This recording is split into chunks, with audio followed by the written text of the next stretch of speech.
La Nouvelle-Orléans compte plus d'homicides par habitant que la plupart des grandes villes dans le monde. Octobre 1997, avril 2000, Charles Howard a été abattu. On devient vite cynique dans la police. On se dit qu'on n'aura jamais le dessus. En 2001, il y a eu 27 tentatives de meurtre dans cette cité. Un coin à éviter la nuit. Les Cut Boys étaient un gang impitoyable. Derek Washington avait la meilleure héroïne de la ville. Terrence Benjamin était l'un des plus violents. Sans raison apparente, il a commencé à faire régner la terreur. La peur est l'arme de ces lâches. Ils vont plonger. Ils plongeront. Nous avons relié ces homicides entre eux. Nous avons trouvé une douille calibre 45 avec une encoche. C'était la signature des Cut Boys. Quand on a arrêté Timan, je lui ai dit « C'est la dernière fois que tu vois le soleil en homme libre. » Les secours arrivent sur place. La ville est sous les eaux. 8 ans d'enquête pour rien. Le labo était sous 3,50 m d'eau. Si on ne peut présenter ni preuve ni témoin, on n'a pas de dossier.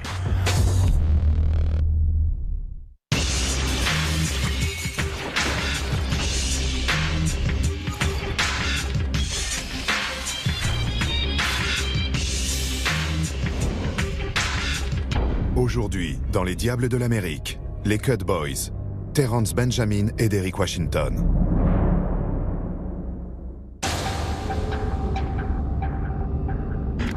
Une inondation est redoutée. On annonce un puissant ouragan qui a été requalifié en catégorie 5. Les gens ne veulent pas l'affronter et préfèrent prendre la fuite.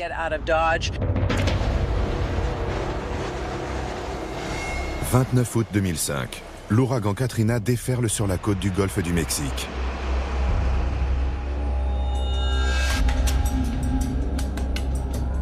Durant les mois qui suivent, les dégâts causés se révèlent considérables. Plus de 1800 personnes ont trouvé la mort. Des centaines de milliers sont évacués, les maisons, les entreprises et les institutions sinistrées. Or, cette tempête du siècle semble être arrivée à point nommé pour deux gangsters.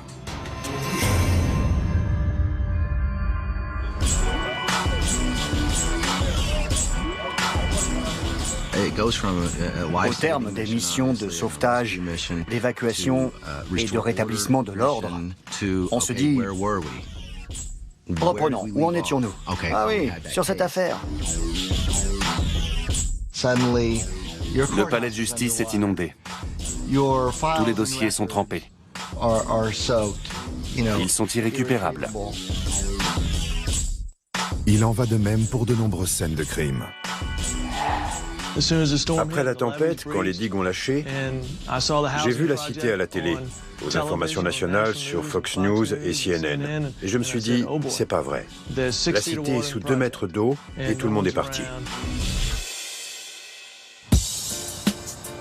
La cité Calliope est fermée depuis Katrina, excepté quelques bâtiments. Mais tout est dévasté.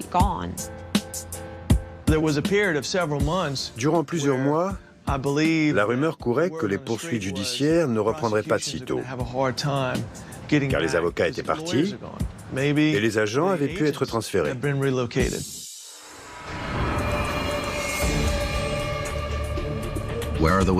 Où sont les témoins? Déjà qu'ils n'avaient pas été faciles à trouver, tous nos témoins avaient disparu sans laisser de traces. Le périmètre de recherche est passé de 25 à quasiment 25 000 km². Les malfrats se disaient « Je vais peut-être totalement échapper aux poursuites ». Avant l'ouragan, le ministère public détenait suffisamment d'éléments contre Derek Washington et Terrence Benjamin pour les inculper.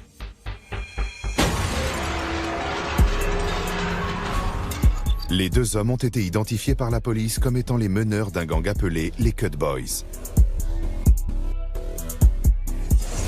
Ils sont, en vertu des lois fédérales, inculpés avec 9 de leurs complices d'association de malfaiteurs dans le cadre d'un trafic de stupéfiants qui a mené à 5 assassinats et à une vague de violence.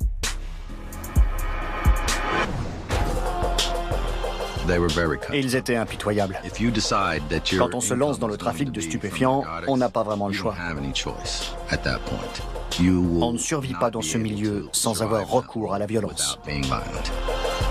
Selon la police, ces deux jeunes gens ont semé la terreur pendant 10 longues années. Terence Benjamin était respecté dans le milieu car il était très violent. Il se faisait appeler T-Man ou Black. C'était un homme réputé violent. Et il a fini par avouer avoir commis des meurtres.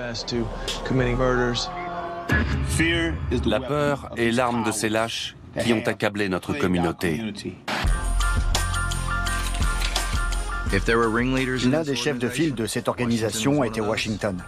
Il se chargeait de l'approvisionnement en héroïne. On le surnommait Eyes.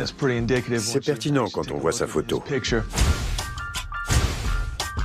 Eyes était probablement le plus gros fournisseur d'héroïne dans la cité. Les Cut Boys ont mis toute une cité en état de siège. Plus précisément la cité B.W. Cooper, aussi appelée Calliope. On y vendait de la drogue depuis longtemps. Les Cut Boys ont eu tout le loisir, en grandissant, d'observer et d'apprendre les ficelles du métier. Ils ne se sont pas contentés de prendre le relais. Ils se sont imposés par la force. Une fusillade a été filmée par une caméra dans une station de lavage automobile.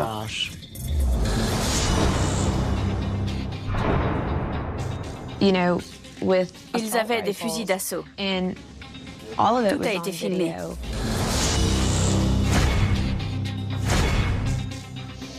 Du jamais vu.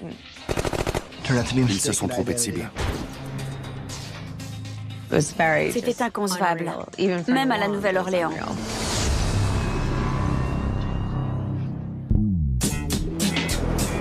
La Nouvelle-Orléans n'est pas seulement connue pour son carnaval et le Vieux Carré, son quartier français. Elle a aussi longtemps été qualifiée de capitale du meurtre. Meredith Acosta a eu l'occasion de voir le carnage perpétré par des Cut Boys.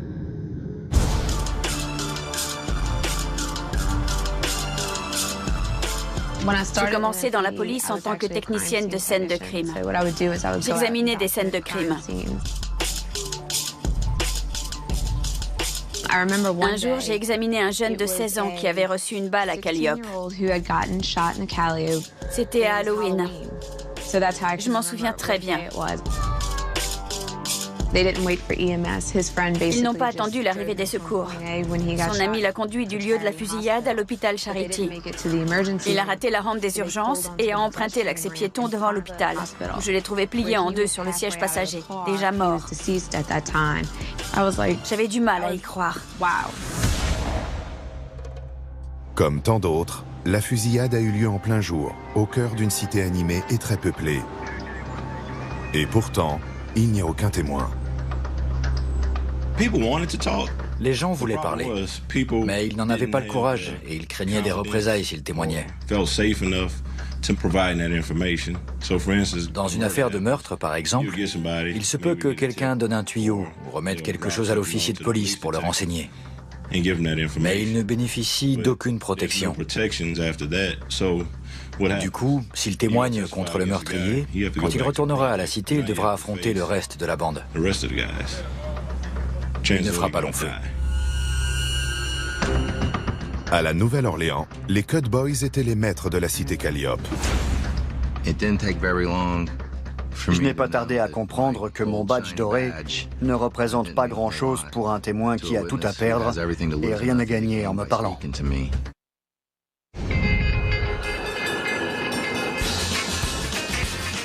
La Nouvelle-Orléans a une longue et riche histoire. Célèbre pour ses musiciens, son carnaval, ses casinos flottants et ses restaurants du quartier français, la cité du croissant comme elle est surnommée, a toujours été un haut lieu du gangstérisme. Les Cut Boys ont écrit un chapitre de l'histoire de leur ville. Les Cut Boys étaient une des grandes factions de la ville, tant pour la vente de drogue que pour le kidnapping.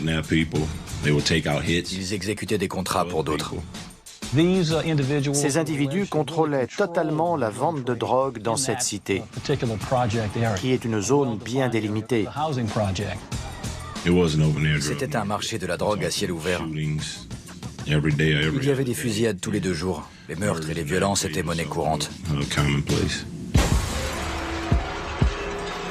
Derek Washington et Terrence Benjamin étaient des enfants de la cité Calliope, leur seul foyer. Monsieur Washington a arrêté le lycée en seconde. Il a été accro au crack pendant quelque temps. Terrence Benjamin a grandi dans un foyer monoparental. Sa mère était tout pour lui, avant qu'elle ne sorte de sa vie.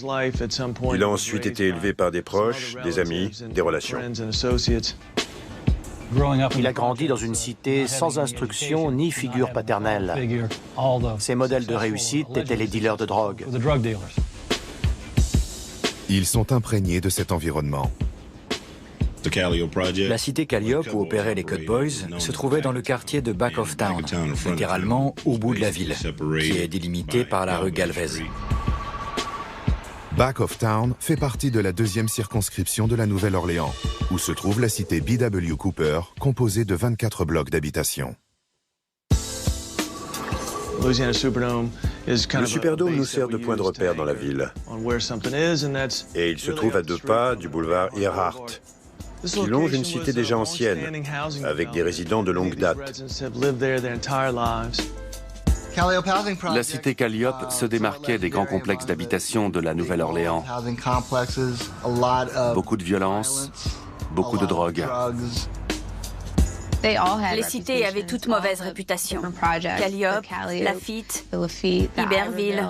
Elles étaient connues pour la drogue, les meurtres, etc. Elles avaient donc mauvaise réputation, surtout Calliope. C'est au cœur de cette cité que les Cut Boys s'imposent et se font un nom. C'étaient des bâtiments de béton disposés en rectangle. 2 bâtiments face à face, séparés par une rue, et 2 à angle droit, avec un petit passage appelé le Cut.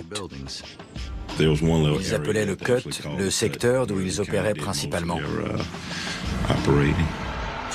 À force de traîner dans le Cut, les gens ont commencé à les appeler les Cut Boys.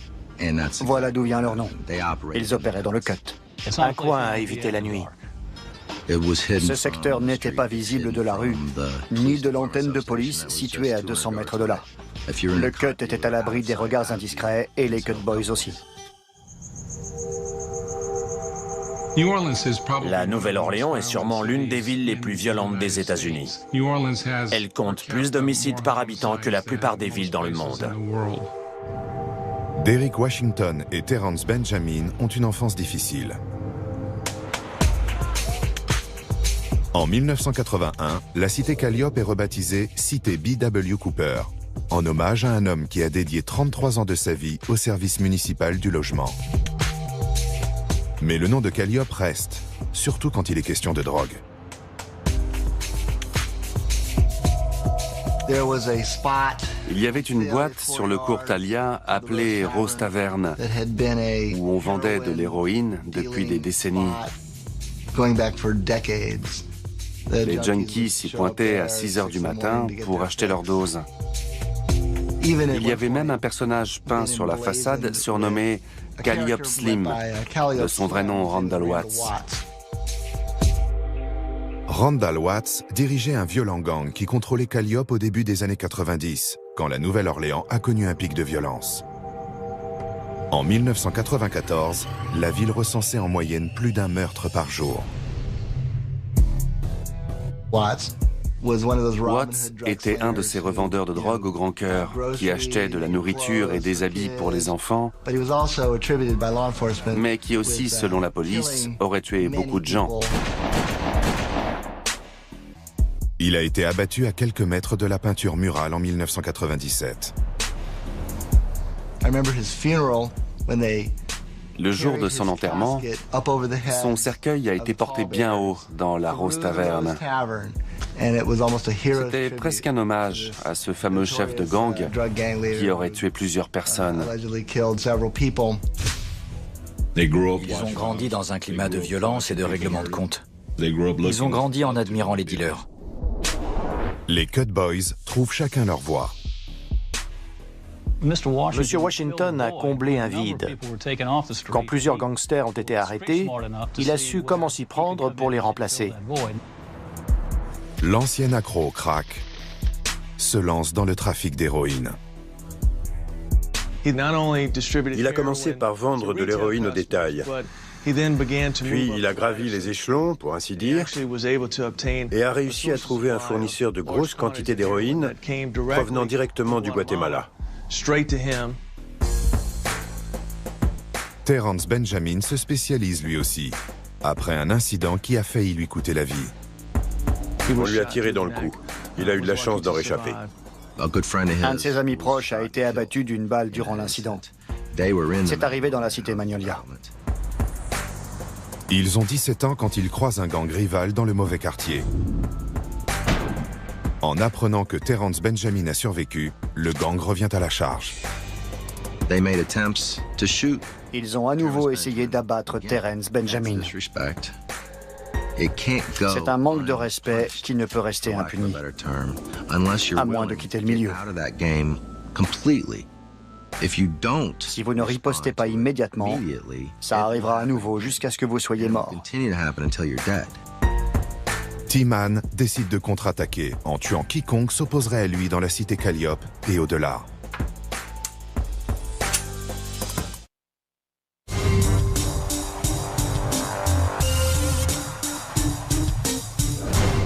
Les Cut Boys de la cité Calliope ne sont que des ados quand ils se lancent dans le trafic de drogue et les règlements de compte. À la fin des années 90, la Nouvelle-Orléans connaît une recrudescence de violence entre gangs locaux.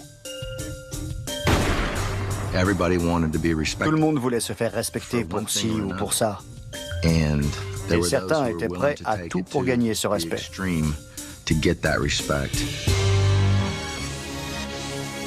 Terrence Benjamin était l'un des plus violents.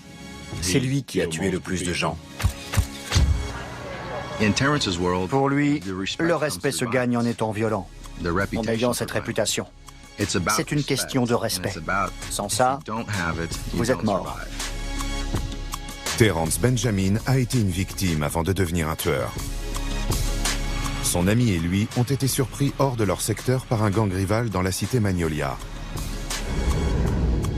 Son ami a été tué et lui a reçu une balle dans l'épaule et une autre dans la nuque. Il a eu de la chance d'en réchapper. Peu de temps après, il a commencé à faire régner la terreur.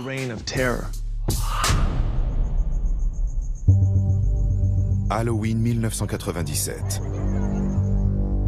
À peine remis de ses blessures, T-Man commence à s'imposer. T-Man et Adam Scobbins ont croisé German Rodriguez devant une épicerie appelée Mike's Food Store. Et même si ce Rodriguez n'avait rien à voir avec sa tentative d'assassinat, T-Man n'a pas hésité. German Rodriguez venait de la cité Magnolia. Ils sont allés en vélo jusqu'aux limites de la cité, qui était à bonne distance du cut. German était dans l'épicerie et jouait à un jeu vidéo avec son petit cousin.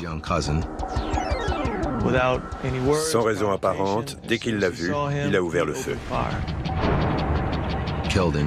Il l'a tué devant le magasin le soir d'Halloween, à la sortie de la cité. German Rodriguez n'était pas connu des services de police. Il vivait seulement dans la mauvaise cité. Terrence Benjamin n'avait que faire qu'il y ait des témoins. Il comptait sur sa réputation et la peur qu'elle inspirait pour les dissuader de se manifester, de témoigner et de coopérer avec la police. Autrement, ils risquaient eux aussi d'être abattus dans la rue. C'est un vrai problème à Calliope. Le gang contrôle la cité et sait que personne ne les dénoncera. Deux facteurs entrent en jeu. Premièrement, les trafiquants de drogue de la Nouvelle-Orléans sont souvent des proches. Les gens sont moins enclins à vouloir témoigner devant une cour fédérale quand il s'agit de leur grand frère, de leur cousin, ou même d'un copain d'enfance.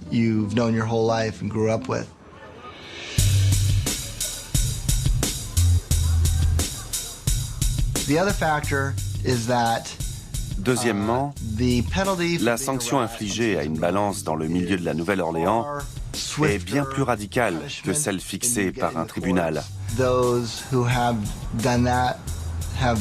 Ceux qui ont osé parler ont été abattus avant même d'avoir pu témoigner. Et croyez-moi, ce genre de nouvelles fait rapidement le tour du quartier.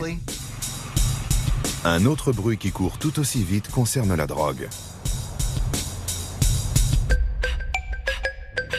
Nous avons très rapidement découvert qu'ils vendaient ce que les toxicomanes appelaient le feu, la meilleure héroïne de la ville.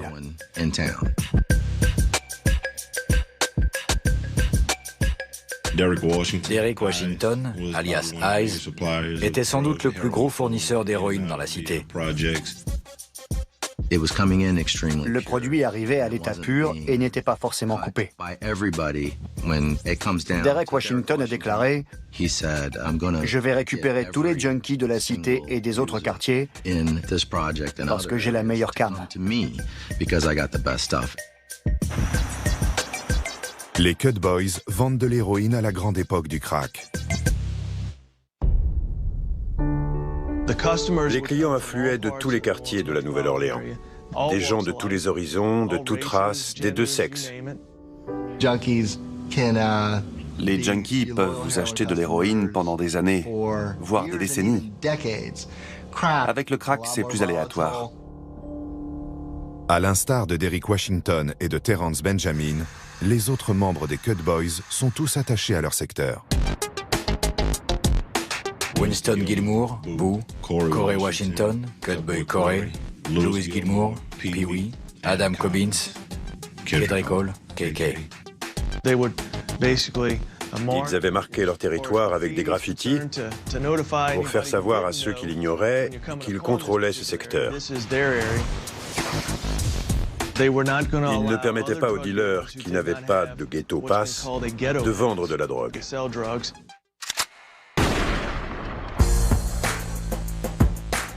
Le gang se révèle redoutable. Il vend le feu et n'hésite pas à tuer pour préserver sa place.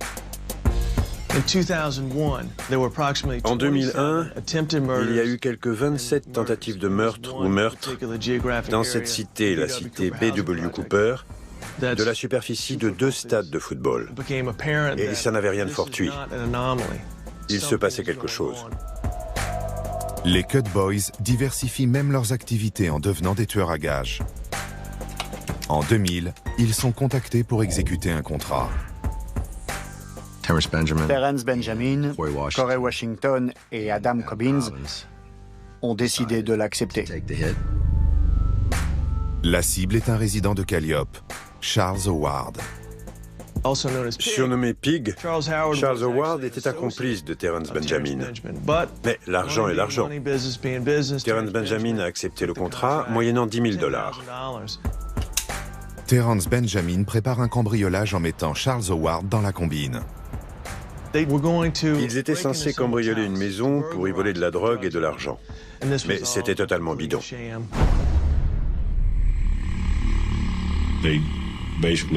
Ils l'ont amené à s'introduire par la fenêtre pour récupérer leur butin. Pendant qu'ils grimpaient jusqu'à la fenêtre, ils ont tiré et l'ont tué. On a retrouvé Charles Howard mort devant un bâtiment de la cité avec 15 balles dans le corps, provenant de 2 pistolets automatiques.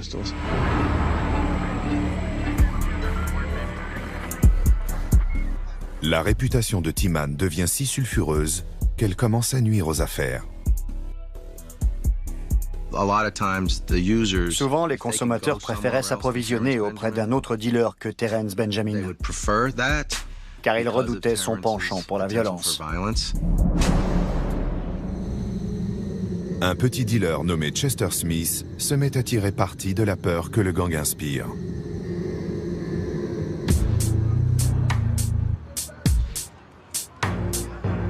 Chester Smith vendait de la drogue dans le secteur de T-Man, le Cut. Il n'a pas mis en garde M. Smith en lui disant « Arrête ton trafic ». Un soir, Terence Benjamin est allé avec un client pour simuler une transaction, frapper à la porte du dealer, armé d'un fusil. Il s'est précipité à l'intérieur et a ouvert le feu dans l'appartement.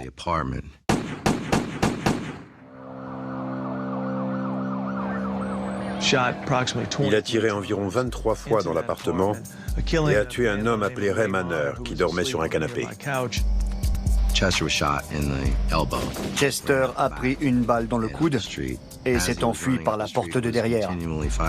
Alors qu'il courait sur la route, Terence Benjamin a continué à lui tirer dessus. Chester n'est jamais revenu. Cette fois, la police débarque en force. Nous pensions savoir ce qu'il nous restait à faire. Frapper aux portes pour interroger d'éventuels témoins. Mais personne n'a rien vu. La première chose qu'on nous disait, c'était « S'ils me voient vous parler, ils me tueront ». Par la force des choses et pour avancer l'enquête, nous avons improvisé une technique. Nous avons décidé d'investir la cité. Ce n'est plus votre cité, c'est la nôtre. La police s'installe dans la cité Calliope.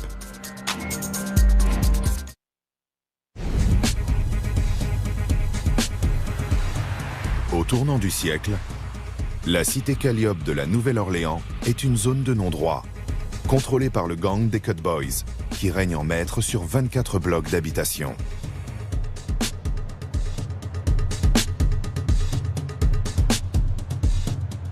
La cité est connue dans toute la ville, et plus particulièrement par les junkies et la police. Il y a eu 27 meurtres ou tentatives de meurtre en 2001. Ça a marqué le début de l'enquête.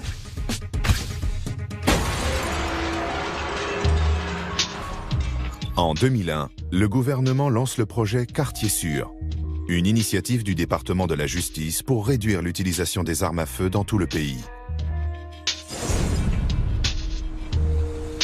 Le projet prévoit de faire collaborer les policiers et les procureurs avec des agents fédéraux. Ray Connor, alors policier à la Nouvelle-Orléans, fait équipe avec Mike Eberhardt, de l'Agence de contrôle des alcools, du tabac, des armes à feu et des explosifs. Mike Eberhardt et Ray Connor ont commencé à mettre la pression. Notre mission était de gagner leur confiance à long terme.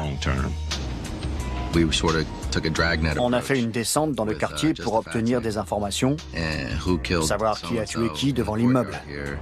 Et j'ai été surpris à l'époque, sans être naïf, par le fait que personne ne coopérait. Ray m'a dit, le plus poliment possible, « Vous vous rendez compte de ce que vous faites ?» J'ai dû admettre que non. On les prenait en photo, alors ils ont commencé à se disperser et à couvrir leur visage. Ça donnait le ton. La tactique était la suivante. On ne bougera pas d'ici tant qu'on ne vous coincera pas. Les policiers surveillent la cité du matin au soir pendant des mois. Rapidement, ils parlent à tous les suspects individuellement. On est allé dire aux plus dangereux, on vous observe. Ne vendez pas de drogue, ne nous provoquez pas, ne tuez personne. J'ai parlé avec Terence Benjamin dans la rue plusieurs fois. Une fois, j'ai conversé avec lui pendant 3 quarts d'heure, voire 1 heure. On n'a pas parlé de gang ni de police, mais de la vie. Toutes les semaines, sans exception, quelqu'un se faisait descendre au Rose Tavern. La première fois que je suis entré dans cette boîte, j'étais accompagné de Mike Eberhardt, qui est blanc. C'était un habitué comme Norm dans Cheers. Comme par hasard, le taux d'homicide chute dans la cité Calliope, passant de 21 en 2001 à seulement 3 en 2002. Ces chiffres étaient excellents. C'était le fruit du travail de Mike et de Ray. Il y a eu une fusillade. J'ai foncé sur les lieux après l'avoir entendu aux infos. J'ai débarqué dans la cité et j'ai parlé à Terence qui m'a dit qu'il n'y était pour rien. Terence me l'a assuré et il s'est avéré qu'il disait vrai. Mais les crimes que Timan a déjà commis reviennent le hanter.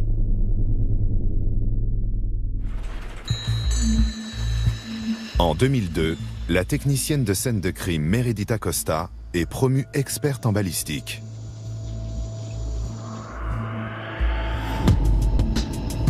Les agents Eberhardt et Ray sont venus me voir. On collaborait constamment. On est sur 2 affaires. Peux-tu les comparer? Raymond Connors et Michael Eberhardt cherchent à faire des recoupements entre les crimes commis dans la cité Calliope. Grâce à NIBIN, notre réseau national d'identification balistique, nous avons relié ces homicides entre eux. Quand nous identifions une arme comme étant à l'origine de 2 crimes perpétrés la même semaine, nous en déduisons qu'un seul individu ou plusieurs membres d'un gang sont impliqués. Ce n'est pas toujours le cas, mais c'est au moins une piste. Nous déterminions combien d'armes étaient impliquées, leur type, s'il s'agissait d'une arme en particulier, puis nous entrions ces données dans le système NIBIN. Prenons une douille de calibre 45. Le système recherche toutes les autres douilles du même type sur le serveur, puis affiche toutes les occurrences.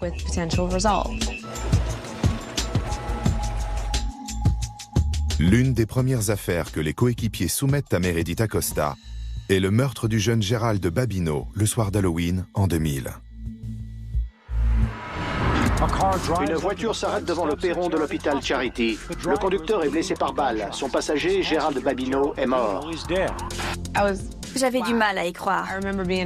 J'ai examiné cette scène de crime et revoilà le dossier.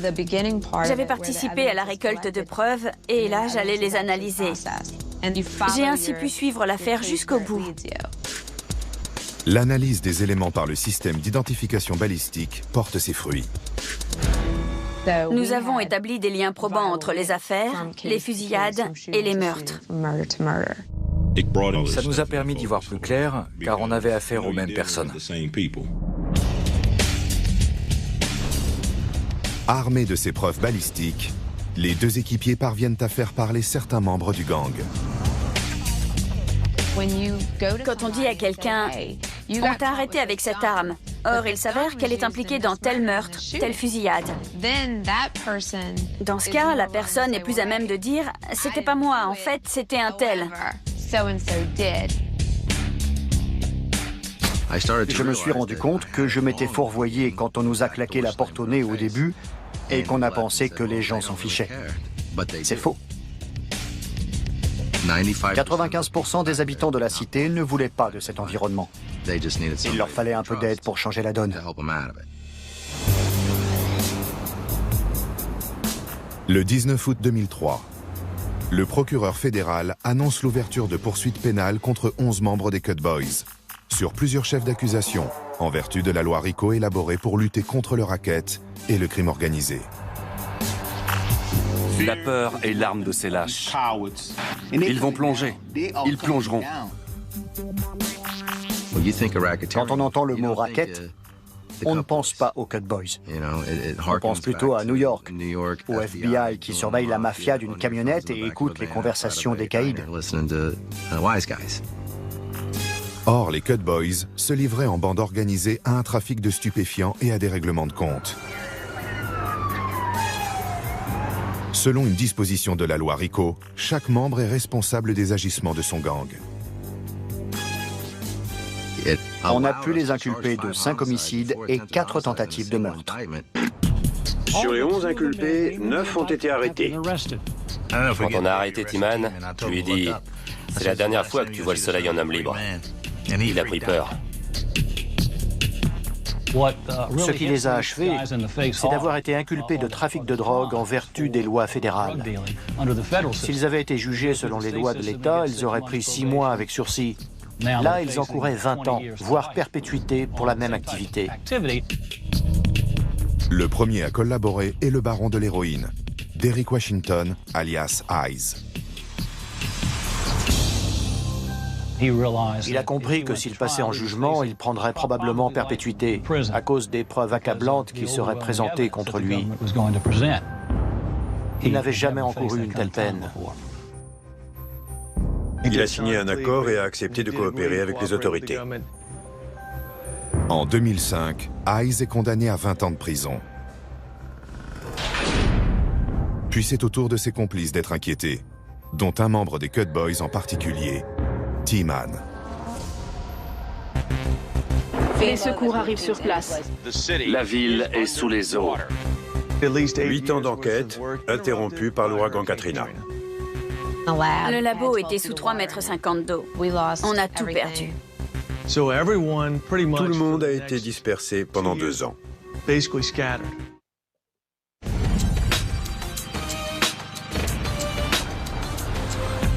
Le 29 août 2005, près de 2 ans après la mise en accusation des Cut Boys, l'ouragan Katrina déferle sur la Nouvelle-Orléans.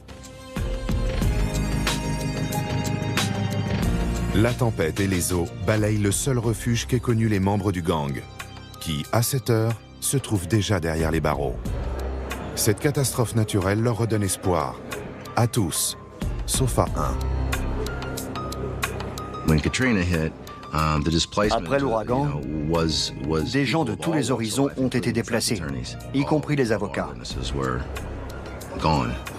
Tous nos témoins avaient quitté leur cité sans laisser de traces. La donne change totalement quand il arrive une catastrophe d'une telle ampleur. Parce qu'on n'a rien vu venir. Si on ne peut présenter ni preuves ni témoins, on n'a pas de dossier. 6 mois avant la tempête, Derek Washington, le fournisseur d'héroïne du gang, a plaidé coupable d'une inculpation de racket contre une peine de seulement 20 ans. Pour les autres, on a dû tout reprendre, tout recommencer à zéro. La reconstruction de la ville redonne espoir à nos citoyens. Je suis sûr qu'en leur fort intérieur, ils pensaient que la situation allait tourner à leur avantage. Mais c'était hors de question. Les policiers s'investissent avec la même ténacité dont ils ont fait preuve lors de leur enquête à Calliope. J'étais déterminé à retrouver chaque témoin. On s'est rendu dans une quinzaine d'États. Alors qu'avant, tout le monde se trouvait à 2 minutes du Superdome et 5 minutes du palais de justice. Mike a fait au moins 200 000 km en voiture pour essayer de retrouver les témoins qui avaient été déplacés. Des habitations, on ne voit plus que les toits. Les rues autrefois bondées de touristes sont envahies d'eau stagnante. Nous avons perdu toutes nos preuves et notre système d'identification balistique. Nous en pâtissons encore. Il n'est pas toujours facile d'expliquer devant une cour que les preuves ont disparu. Au bout de quelques semaines, la chance sourit à l'équipe chargée d'enquêter sur les Cut Boys. Une partie des preuves se trouvait au laboratoire de l'avenue Tulane, dans les anciens locaux de la police scientifique de la Nouvelle-Orléans. Il avait été inondé. Les preuves sont généralement conservées dans le sous-sol du commissariat. Celles qui nous intéressaient ont été préservées car elles avaient été transférées à l'agence. L'agence de contrôle des alcools, du tabac, des armes à feu et des explosifs se situait dans une zone surélevée. Je crois qu'un des t-shirts troués par des balles était rangé sur le haut d'une étagère dans mon bureau. Il n'a pas été mouillé, car il était à plus de 3,50 m du sol. On a réussi à réunir les preuves nécessaires. On avait tellement travaillé, il y avait tellement de vie en jeu. On s'était engagé vis-à-vis de la communauté. On ne pouvait pas laisser tomber ces gens. 6 mois après le passage de Katrina, le ministère public fait comparaître les autres membres des Cut Boys devant une cour fédérale. La majorité d'entre eux mesurent la gravité de la situation, comme Derek Washington avant eux. Quand la sélection des jurés a débuté, on avait conclu des accords avec tous les accusés, hormis 2. Les 2 récalcitrants sont Eldridge Simpson, alias Woozy, le suspect principal du meurtre de Gerald Babineau, ainsi que Terrence Benjamin, alias T-Man. Terence Benjamin encourait la peine de mort. On a sélectionné un jury habilité à prononcer une telle peine. Il est accusé de 5 homicides perpétrés pour le compte du trafic des Code Boys.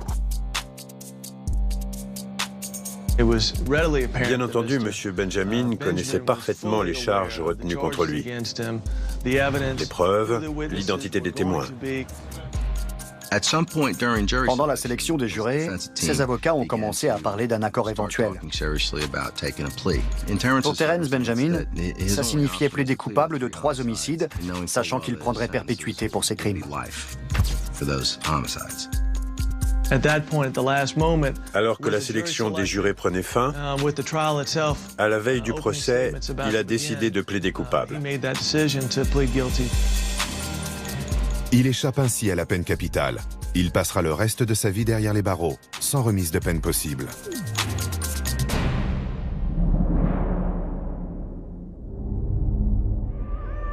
Son co-accusé Woozy est le seul membre des Code Boys à passer en jugement. Ce sera bref. Il savait que ses anciens complices étaient prêts à témoigner contre lui. Les témoignages étaient accablants, ainsi que l'accusation de détention d'une arme à feu.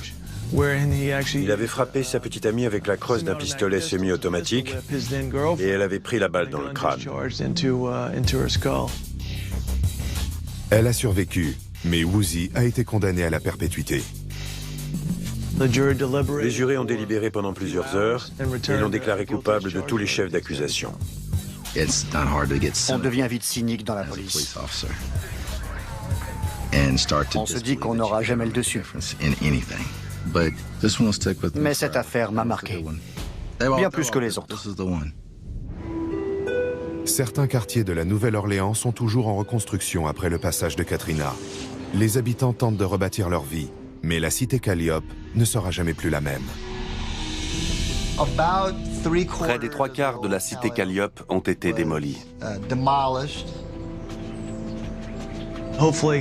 J'espère que les vieux démons ont été enterrés avec la démolition de la cité.